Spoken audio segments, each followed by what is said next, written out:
Hi everybody, I'm Darius. I'm one of the partners at Karres and Brands, and we are presenting this for the whole team, large multidisciplinary team, mainly working with our friends at ADEPT for the master planning.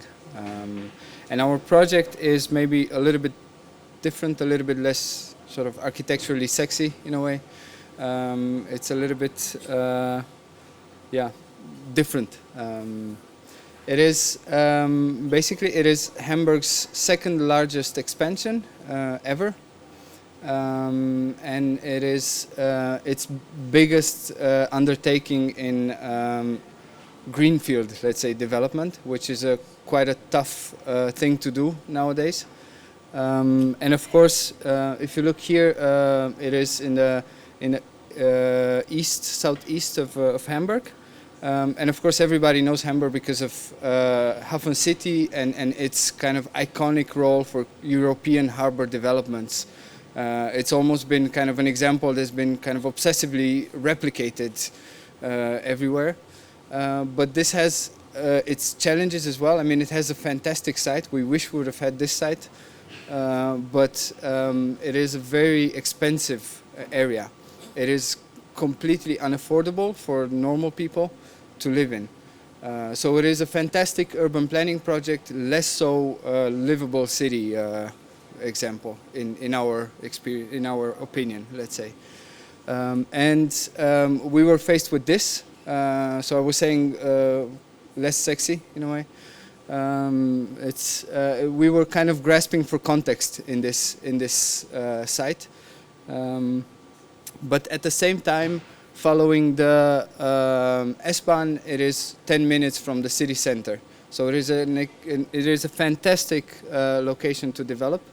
It is located on one of the major stations, so it makes it a very good site for affordable housing for the city. And of course, I mean, Hamburg, as any other major city in Europe, is facing an enormous housing crisis, and that housing crisis is not for kind of expensive posh apartments, but it is for kind of regular, kind of normal apartments.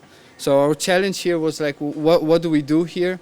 How can we make a plan like this relevant in a way? How can we instill quality in the site and in the plan, and not make it completely sort of derived from regulations and from efficiency and from building kind of the most efficient apartment scheme, and that decides the whole master plan in a way.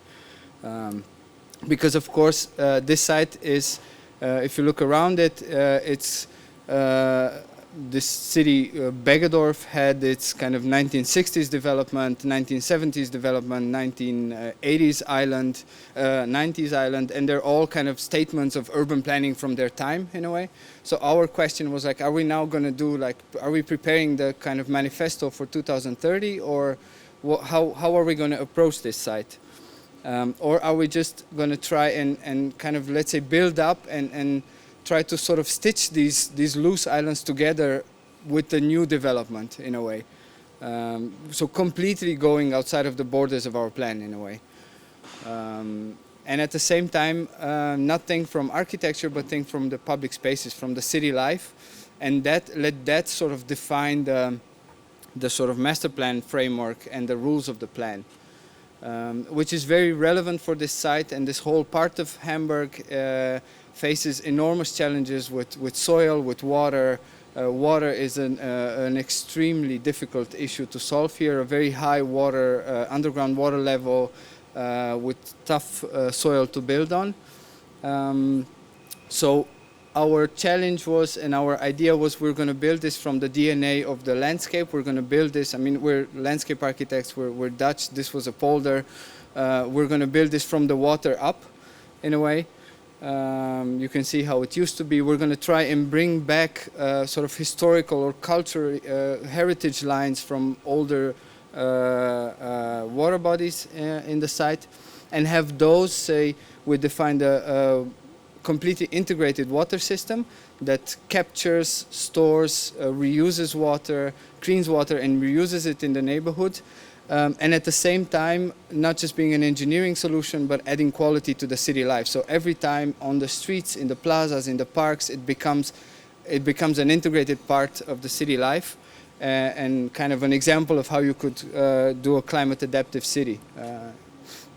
And you see here how we kind of work subtly with the soil levels, elevating a little bit or lowering a little bit, with a kind of a clever, we think, soil balance in the area. And basically, I mean, the whole project can be defined in these 4 sections. You don't need anything else. I'm still going to show it, but it's whether you're closer to the water and can relate directly. You can have open water, defines the quality of a street, or whether you're a little bit higher up and it's impossible to make water visible, let's say, and then you have more kind of a urban swale atmosphere, or a park that stores water in a different way. So these kind of characters, this kind of relationship of the site with the water has defined the neighborhoods, the different neighborhoods and their individual characters. So they're not so much sort of brand names, but they are basically, there are different ways of living with the water and living with the landscape. And around it, we sort of try to preserve as much as possible of this Kulturlandschaft, like kind of agriculture landscape, and at the same time not add as much as possible functions for, let's say, development purposes, but built on what's already there. So we did a kind of a careful analysis of what are the functions that you already have there, how can we connect to those. If there's a supermarket south of the station, why would we add our own supermarket, although it was part of the rules? So we went completely against that in a way. That in the middle of our site, we defined like this new type of urban park, that where all the social infrastructure is. It's collecting water, storing water, and the architectural typologies are as mixed as possible.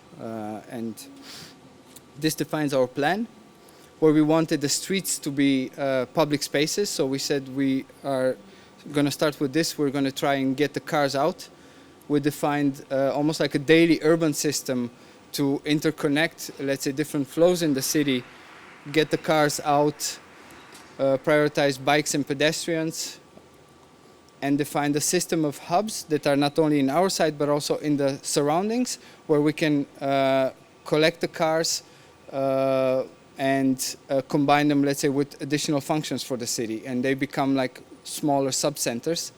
And at the same time, this allows us to make the neighborhood completely parking free. So there will be no cars parked on the street in the entire neighborhood. And these hubs become also basically very flexible structures that also become neighborhood batteries. So they store energy, they produce energy, and they feed it back to the grid, helping to define this ecosystem that is essential part of our plan.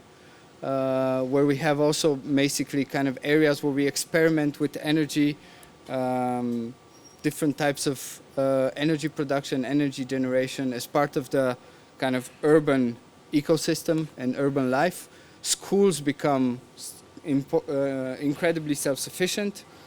So in a way, we define on a larger scale these loops that connect landscape, social infrastructure, energy, into a larger plan that's completely embedded in the existing surroundings.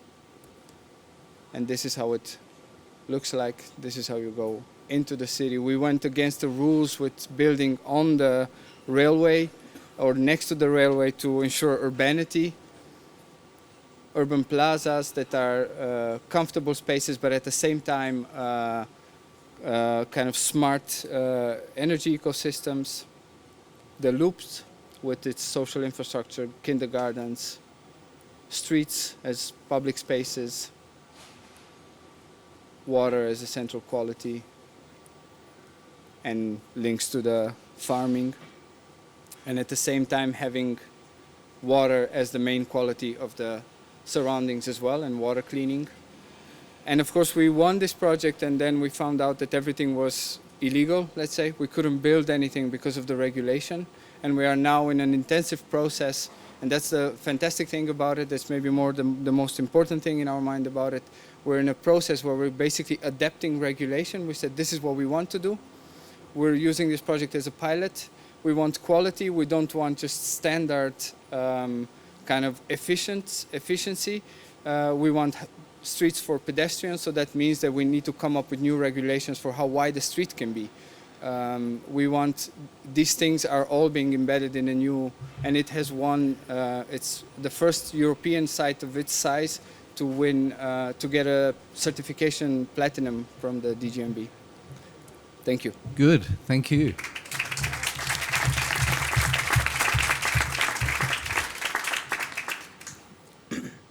I was really impressed with your integration of all the systems and thinking of new urban forms that evolve out of responding to sort of first principle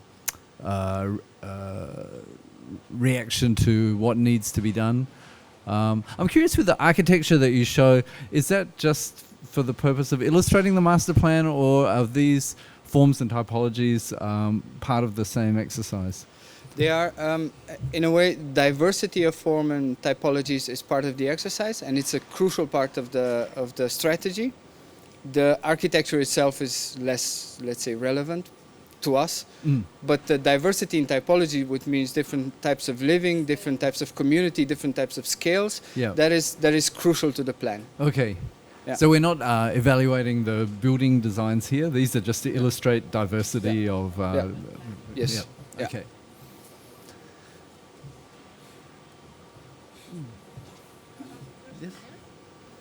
Thank you for a very clear presentation. I have two questions. I just want to know: is this affordable for a German situation?